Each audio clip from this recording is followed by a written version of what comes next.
À la une ce soir, les accès aux cours du campus de Schellcher sont libérés. Les étudiants mobilisés contre le retour possible des mises en cause dans l'affaire du Sérigmia restent néanmoins mobilisés. C'est une concertation ce matin qui a permis de déboucher sur cette nouvelle tournure du mouvement. Le réseau de bus Mosaïque toujours paralysé. Une réunion entre les grévistes et les co-traitants est toujours en cours. Aucune issue à ce conflit ne semble se profiler à l'horizon pour l'instant. Coup d'envoi de la 40e réunion du comité des ouragans. Une première en Martinique qui permettra aux représentants de 30 pays d'échanger sur les activités cycloniques. Les discussions s'étaleront sur 5 jours. Et puis enfin, la 5e édition du Romfest s'est clôturée aujourd'hui. Pour cette dernière journée, le salon a été réservé aux professionnels de la restauration. Le rhum bio a été mis à l'honneur pour l'occasion. Bonsoir à tous, ravi de vous retrouver pour cette nouvelle édition que vous pouvez suivre en direct sur Facebook. Le mouvement des étudiants mobilisés contre le retour possible des mises en cause dans l'affaire du Sérigmia a pris une nouvelle tournure aujourd'hui. Si la mobilisation continue, les accès au campus de Schellcher ont été libérés ce matin. Après concertation, le collectif a finalement décidé de laisser libre accès aux cours. Mais pour combien de temps? Voyez ces éléments de réponse recueillis par Alizé Lutran et Jean-Marc Dabreux. Ce matin, les barricades avaient disparu, du moins temporairement. Les étudiants ont pu reprendre leurs cours normalement, non sans une certaine confusion. On ne savait pas trop si il y aurait ou pas les professeurs, on était au courant de rien, on n'avait pas assez d'informations et finalement ça s'est plutôt bien passé. On était censé avoir des contrôles, des examens, mais on a pris un petit peu de retard. Et du coup, au lieu d'avoir les examens dès la rentrée, sachant qu'il y avait eu la grève et tout ça, on a préféré plutôt nous faire des révisions, des petits trucs comme ça. Je suis tout à fait d'accord avec le mouvement, mais c'est vrai que je ne pense pas que c'était la meilleure façon de le faire. Et beaucoup d'élèves croisés aujourd'hui ne savent plus vraiment sur quel pied danser. Je sais que les examens auront lieu, mais après, est-ce que le mouvement va reprendre? En fait, personne ne sait, donc on verra au jour le jour en fait. Une trêve dans les revendications car les 3 universitaires mis en cause dans l'affaire du détournement de fonds présumés au Sérigmia sont hors du département, une nouvelle fois entendus au ministère de l'Enseignement supérieur. Après 2 semaines de mobilisation, les rangs du collectif étudiant restent clairsemés. Qu'importe, les quelques irréductibles comptent bien durcir le ton. Nous sommes toujours mobilisés et je pense qu'on va, d'ici mercredi, je pense qu'on va reprendre le mouvement en bloquant car nous n'avons toujours pas eu de retour du président concernant la prise de décision des arrêtés. On n'a toujours pas eu de retour concernant le fait qu'il aille se concerter auprès du ministère pour savoir s'ils sont toujours en vigueur. Donc on va continuer à dire sur le mouvement. Dans un communiqué, le président de l'Université des Antilles a fait savoir que les élus du conseil académique se prononceraient prochainement sur une éventuelle dispense d'enseignement des 3 universitaires concernés pour l'année en cours. Par ailleurs, des moyens policiers ont été demandés au préfet pour assurer la sécurité au sein de l'établissement. Et justement, concernant les mises en cause dans l'affaire du Sérigmia, Fred Selimène, Kinvin Logosa et Eric Carpin ont été entendus toute la journée aujourd'hui à Paris lors d'une audition d'instruction au Conseil national de l'enseignement supérieur et de la recherche. C'est cet organisme disciplinaire qui les avait lourdement sanctionnés en juin 2016. Les auditions se sont déroulées à huis clos, donc pas de compte-rendu. Mais on sait que le CNESER va poursuivre son enquête ces prochaines semaines. Une nouvelle audition publique, cette fois-ci, devrait être reprogrammée en juin prochain.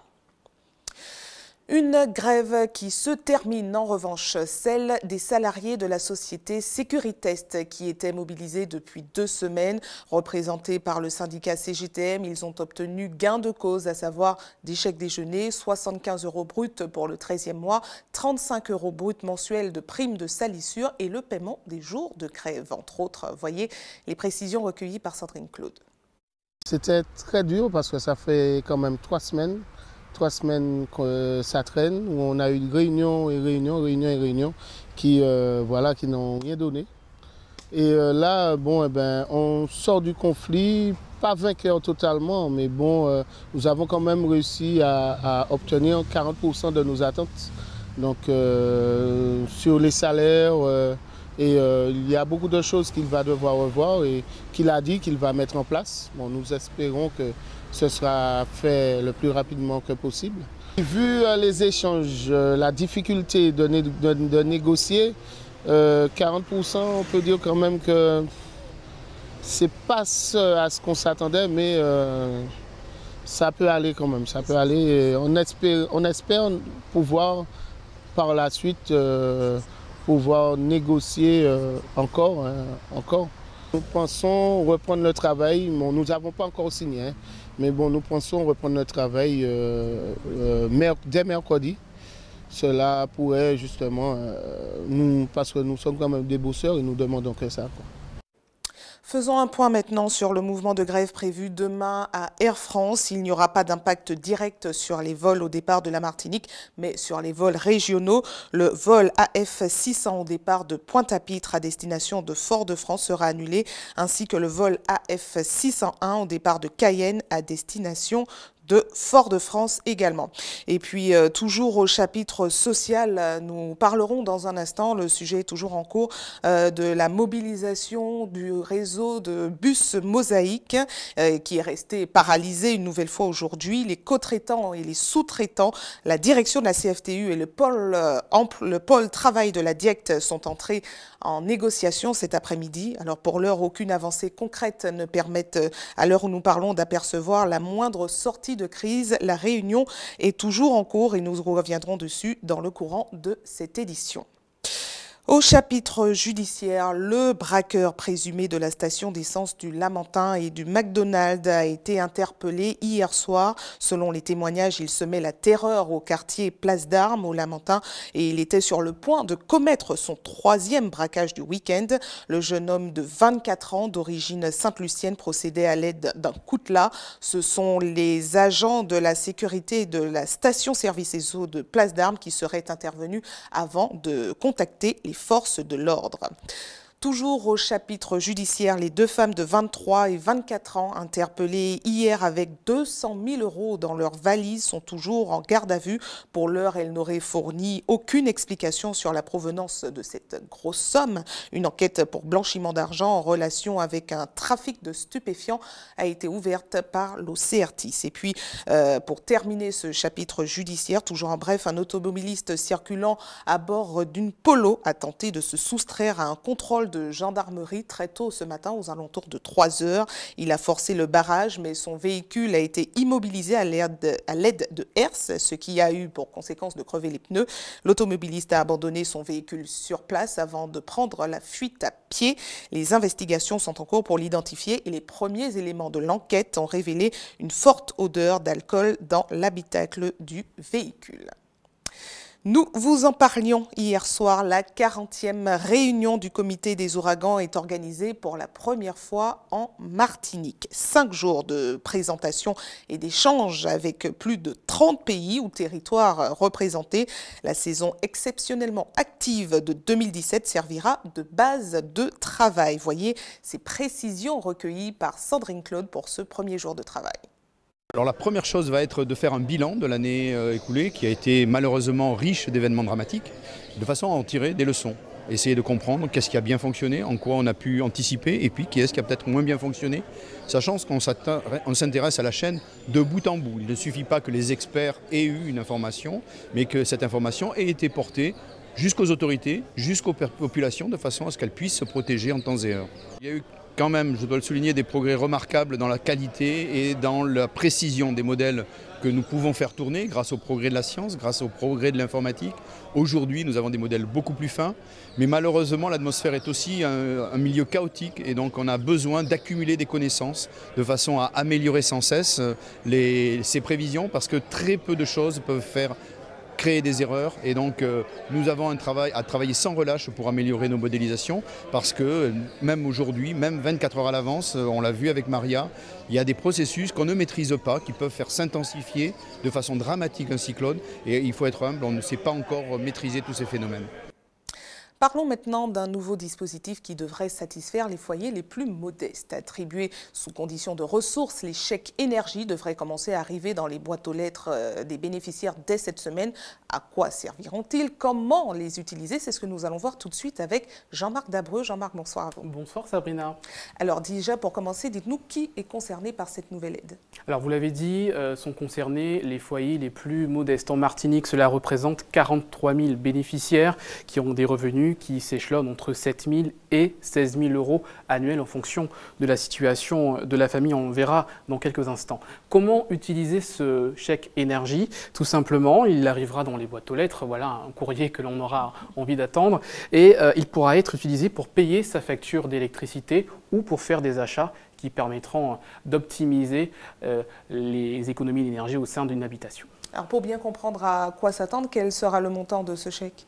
Alors c'est un montant qui varie en fonction donc du foyer, qui varie entre 48 et 227 euros. En moyenne, en Martinique, il y aura 153 euros qui seront versés aux 43 000 foyers bénéficiaires. Alors on va voir des exemples, par exemple en fonction d'une personne seule, donc qui va pouvoir toucher une certaine somme, en fonction du revenu, mais également en fonction du nombre de personnes qui habitent donc au sein du foyer fiscal. Vous le voyez, que ce soit des personnes seules, des couples retraités ou des couples avec 2 enfants. Donc cela varie entre 48 et 227 euros. Il faut savoir, Sabrina, que ce dispositif vient remplacer un autre dispositif qui permettait aux foyers les plus modestes d'avoir des revenus avec des diminutions, avec des réductions au sein notamment d'EDF. Le gouvernement a décidé de remplacer cela avec ce dispositif, un chèque plus facile et plus équitable en fonction donc du foyer de ces personnes. Il n'y a aucune démarche à effectuer, juste bien remplir sa déclaration de revenus. Donc pour l'année dernière, normalement, on a déjà dû le faire. Et on reçoit tout simplement ce chèque dans la boîte aux lettres que l'on va pouvoir utiliser pour aider les personnes les plus modestes à payer leur facture d'électricité. Merci à vous, Jean-Marc Dambreu. Sabrina. Restez avec nous à suivre dans cette édition. Nous irons en Guyane où le Centre spatial guyanais a fêté aujourd'hui les 50 ans du lancement de sa première fusée. Baptisée Véronique, elle a été mise à l'honneur en grande pompe avec un retour sur l'histoire proposée au public. Nous parlerons sport également avec les demi-finales allées des playoffs en volley qui se sont disputés hier soir. Et puis Hubert Bornil vous parlera d'une boutique solidaire itinérante. Elle s'adresse aux plus démunis et fait le tour des communes du Sud. Je vous le disais, direction la Guyane, à Kourou plus précisément, qui a fêté aujourd'hui le lancement de sa première fusée. Baptisée Véronique, elle a été mise à l'honneur en grande pompe par le Centre spatial guyanais. Pour l'occasion, une exposition qui revient sur l'histoire du spatial en Guyane a été proposée au public. C'est un reportage de Pierre Tréfou. Le 9 avril 1968, Véronique décolle du Centre spatial guyanais à Kourou. C'est le premier lancement d'une fusée-sonde depuis le sol guyanais. 50 ans plus tard, ce sont 5 modèles de fusées Ariane qui ont succédé à la fusée-sonde Véronique. L'équipe en charge de son lancement à l'époque était conviée ce matin pour revenir sur le site de lancement. Il se rappelle du contexte particulier de la guerre froide. En 71 et en 73, il y avait au large de Kourou un bateau soviétique, scientifique, pour lancer des fusées météo, mais également des fusées avec une charge utile qui était française, du CNET, Centre national d'études des télécommunications. Oui. Et il y avait également ici, alors, sur une Véronique, en 71 également, une Véronique lancée avec une charge utile française et également soviétique. Les lanceurs de satellites Diamant, puis ceux de l'Europe, Europa et enfin la famille Ariane forment l'épopée spatiale du Centre spatial guyanais. On n'a rien à envier aux autres. En l'espace de quelques années, on a réussi à faire d'Ariane le lanceur le plus prisé sur le marché commercial. Alors c'est vrai que les autres ne sont pas immobiles, c'est vrai que vous parlez des Russes, les Russes aujourd'hui sont peut-être moins en avance, c'est vrai qu'on voit ce que fait la compétition aux États-Unis, mais c'est vrai aussi que nous réagissons, nous avons des projets plein les cartons et aujourd'hui finalement ce ne sont pas les projets qui manquent, c'est la nécessité de faire des choix, la nécessité de mettre les bons budgets, mais quand on regarde dans le rétroviseur et ce qui a été fait en 50 ans, ça rend optimiste pour l'avenir. Le prochain lanceur européen, Ariane 6, arrive en 2020 pour la décennie à venir avec une plus grande flexibilité et des coûts toujours plus bas pour l'accès à l'espace. De retour en Martinique, je vous en parlais tout à l'heure, la mobilisation dans le réseau de bus Mosaïque continue. La quasi-totalité, la totalité d'ailleurs des bus est restée paralysée. Les co-traitants, sous-traitants, la direction de la CFTU et le pôle travail de la DIECT sont entrés en négociation cet après-midi. Pour l'heure, aucune avancée concrète ne permet, à l'heure où nous parlons, d'apercevoir la moindre sortie de crise. Voyez ce reportage de Sandrine Claude. Des bus qui encore aujourd'hui n'ont pas pu sortir de leur dépôt. Tôt ce matin, c'est un autre ancien sous-traitant, la CETRAM, qui a barricadé l'entrée du parc. Pour autant, les autres sous-traitants sont eux aussi sur le pied de guerre. Ils ne décolèrent pas. Le préfet attend les documents que la CFTU traîne à leur donner pour commencer à mettre en place le contrôle de légalité. Mais ça prend plusieurs jours. Donc aujourd'hui, un réseau qui va encore être bloqué. Donc le meilleur moyen aujourd'hui, ce serait que le premier magistrat de la commune, qui doit s'interroger bien sûr sur ce blocage et qui doit donner un avis, puisqu'il nous a dit plusieurs fois qu'il faudrait que cet appel d'offres soit annulé. De son côté, la direction de la CFTU rappelle que la procédure s'est faite en toute transparence et invite les contestataires à user d'éventuels recours juridiques. En milieu d'après-midi, les parties se sont retrouvées au siège de la DIECT. Le transfert de marché, s'il a lieu, s'annonce compliqué. Il y en a les chefs de groupement qui arrivent là, mais on leur demande où sont les vrais employeurs. Parce que dans les groupements, il y a plusieurs entreprises. Donc où sont les groupements? Où sont les employés? Ils ne sont pas là. Ah ben nous avons un mandat. Ils nous disent qu'ils ont un mandat. Est-ce que vous pouvez prendre des engagements pour les autres entreprises? Et en ce qui concerne le transfert, eh bien, on est encore bien loin du compte, parce que vous avez Transcapital qui capte sous sa position, qui dit qu'il ne va pas remettre des documents. Vous avez la CETRAM, une coopérative qui n'est pas présente.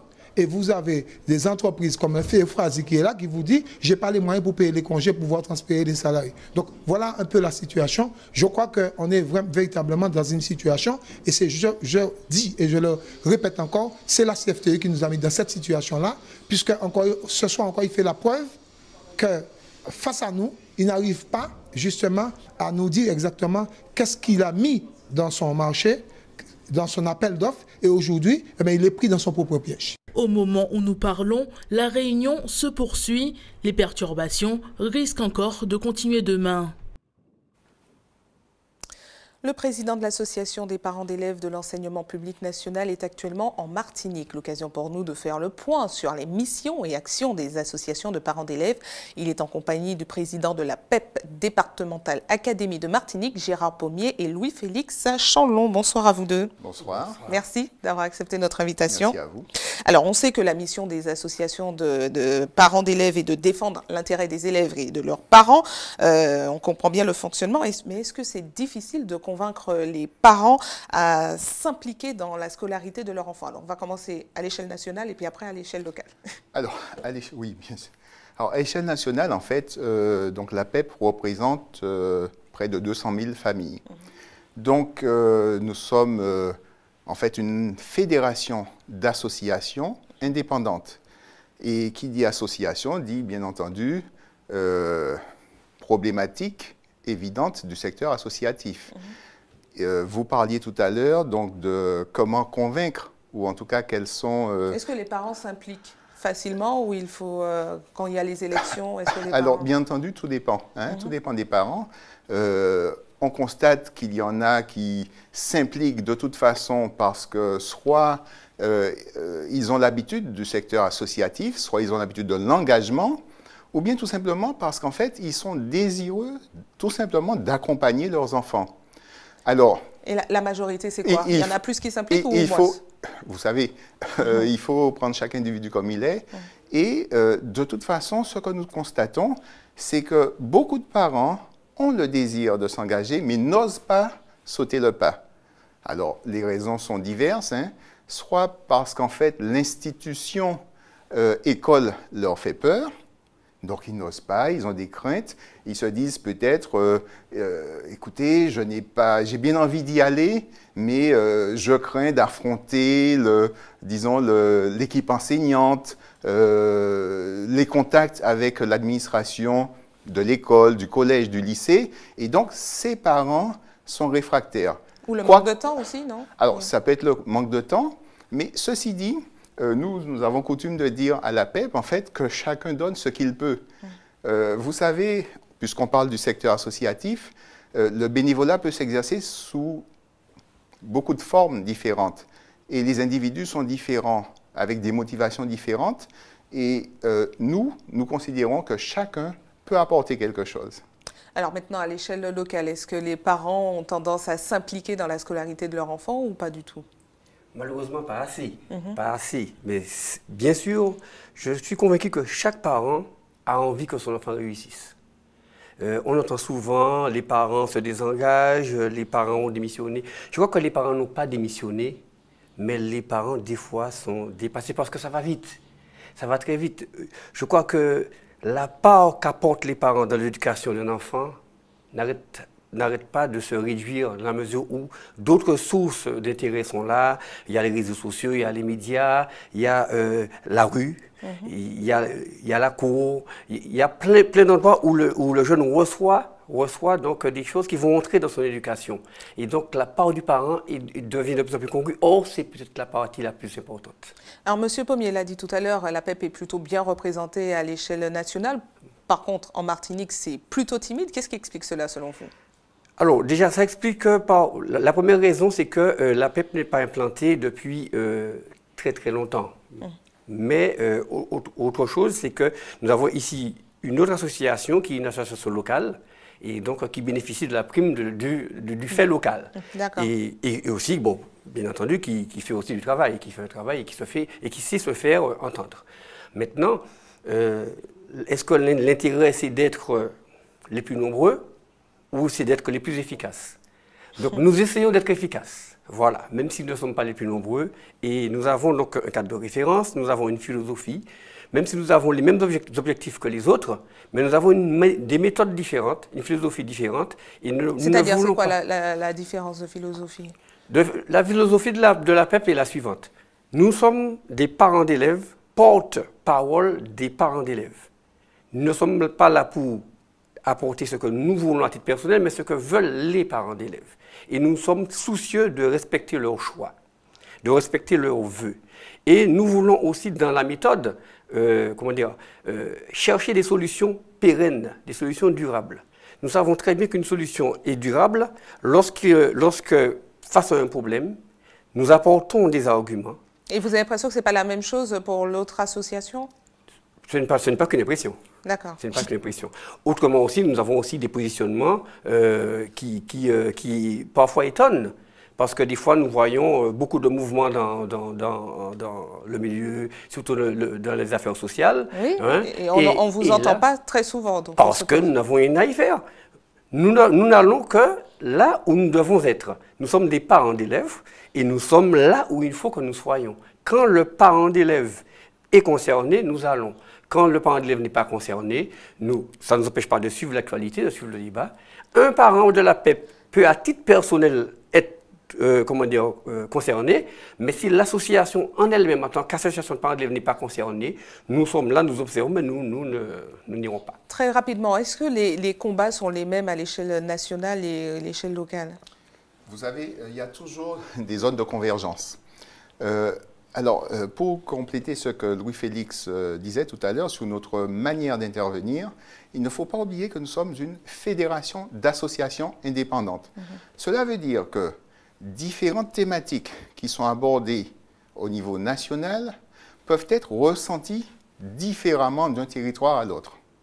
Vous savez, il y a 2 mois, il y a eu une conférence très importante sur les inégalités territoriales.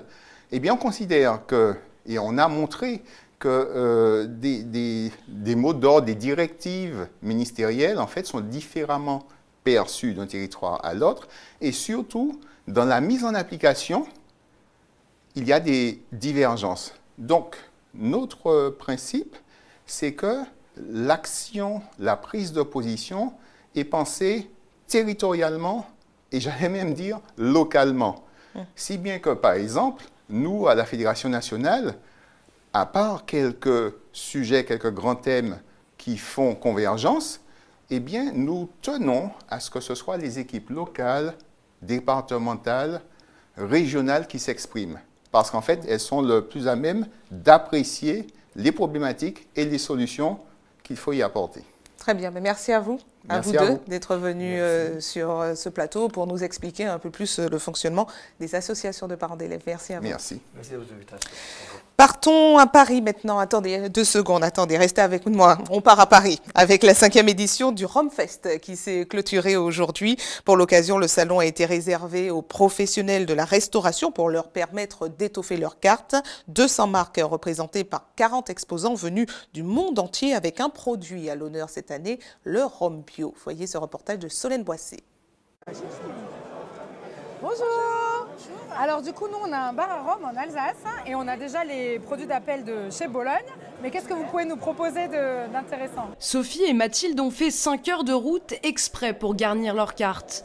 Elles ont ouvert un bar à Mulhouse il y a moins d'1 an et proposent plus de 90 marques de rhum de différentes provenances, de la Guadeloupe jusqu'au Japon. On recherche beaucoup de rhum agricole, on recherche notamment du rhum blanc mais qui sont intéressants à déguster et pas à travailler anti-punch. On est venu chercher un peu des produits un peu qualitatifs, un petit peu premium. Des produits premium, c'est exactement ce qu'est venu proposer Yves avec son rhum bio.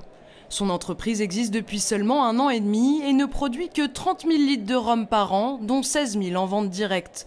C'est l'une des 2 seules marques antillaises à produire bio sur le marché. Malgré cette spécificité, difficile de se démarquer dans ce secteur en pleine expansion. On arrive dans un monde de gens extrêmement bien établis, avec beaucoup de qualité, de très belles réputations depuis des décennies, voire des siècles. Donc il faut se faire connaître, il faut faire connaître notre travail, notre démarche. Je pense qu'on a acquis une notoriété qui est assez conséquente quand on voit notre taille. Une petite notoriété qui attire quelques barman et restaurateurs avec leur lot de questions. Que faut-il faire exactement pour avoir le label bio? Steven envisage de commercialiser du rhum bio dans son bar à Saint-Malo, mais reste tout de même sur ses gardes. De semaine en semaine, j'ai l'impression qu'on me demande de plus en plus de bières bio, de bières sans gluten, etc.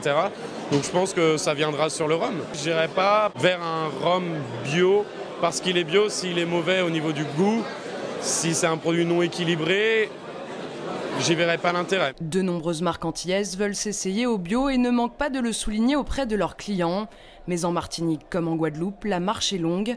Il leur faudra attendre 3 ans de procédures coûteuses pour satisfaire les normes européennes d'agriculture biologique.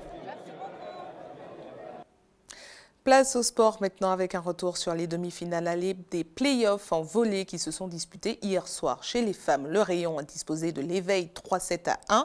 Au masculin, le derby arlésien a tourné à l'avantage du RCA qui a battu le rayon 3-7-1. Le compte-rendu de ces 2 rencontres avec Karil Chassol et Clément Marajo. Ça l'éveille, en jaune et bleu qui entre mieux dans le match.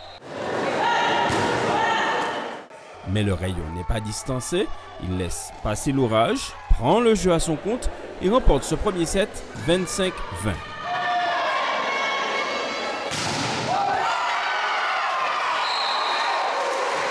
Comme lors du précédent, les Iléennes font la course en tête au début du 2e set.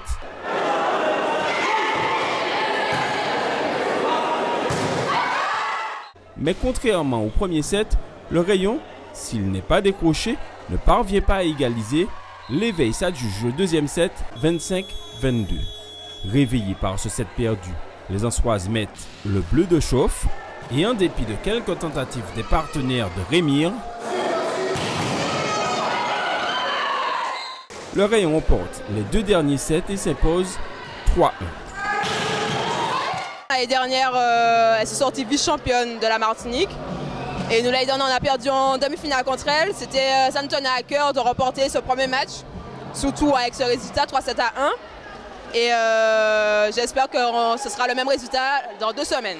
On s'est bien battu, sauf au dernier set où on lâche dès le départ. Il faut dire en fait qu'on n'arrivait pas à finir nos attaques, en fait, à finir nos points. C'est ce qui nous a le plus manqué. Voilà.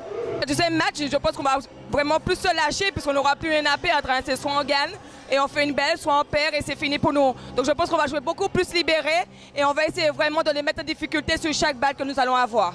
Chez les hommes, ce derby arlésien débute bien pour le rayon qui dès l'entame fait la course en tête. Mais le RCA fait de la résistance et égalise à 22 partout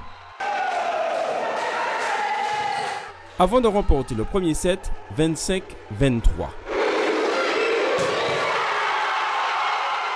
Le match est alors rythmé et équilibré. Les deux formations se rendent coup pour coup.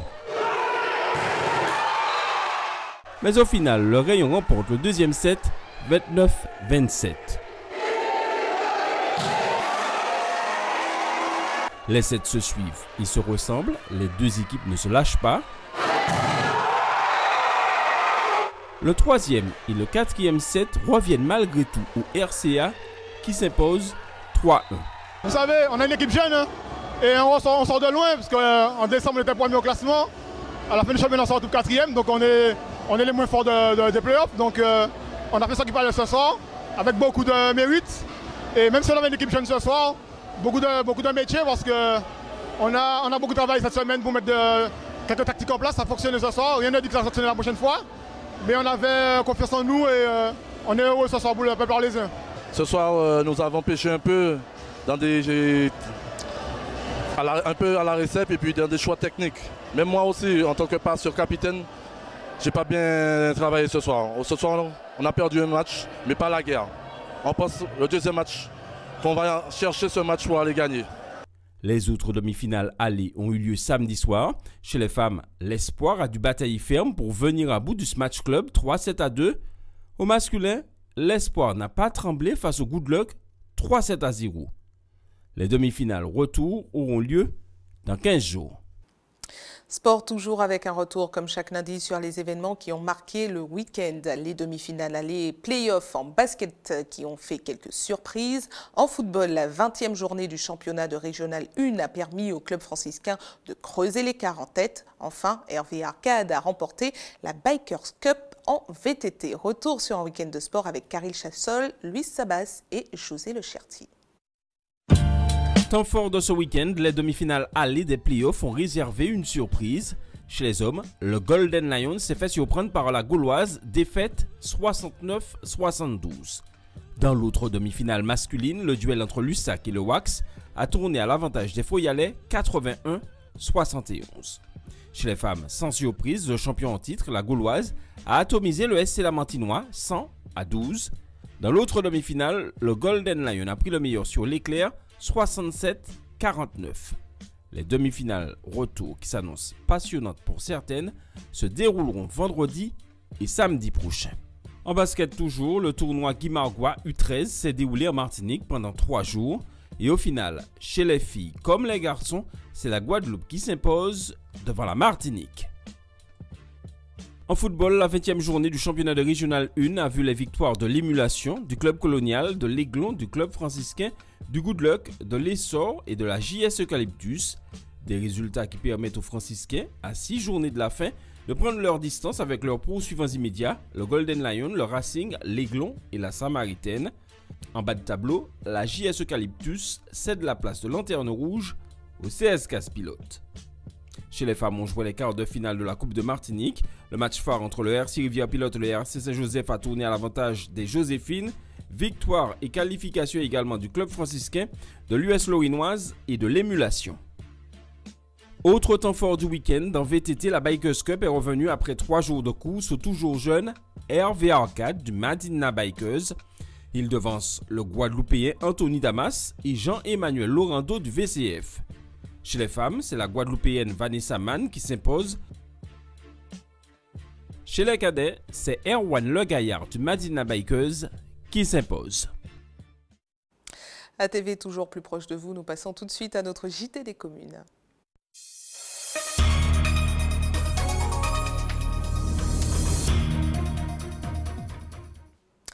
Direction les Anses d'Arlé, c'est dans cette commune que la boutique Bocaille itinérante s'est arrêtée pour proposer des denrées alimentaires aux personnes les plus démunies.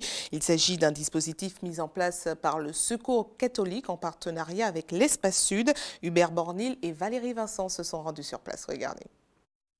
La boutique Bocaille est arrivée. Comme son nom l'indique, c'est une boutique sociale itinérante. On l'appelle épicerie sociale itinérante. Elle est située là aujourd'hui au presbytère des Anses d'Arlé. Alors là, on vient tout simplement en aide à des personnes en besoin, tout simplement.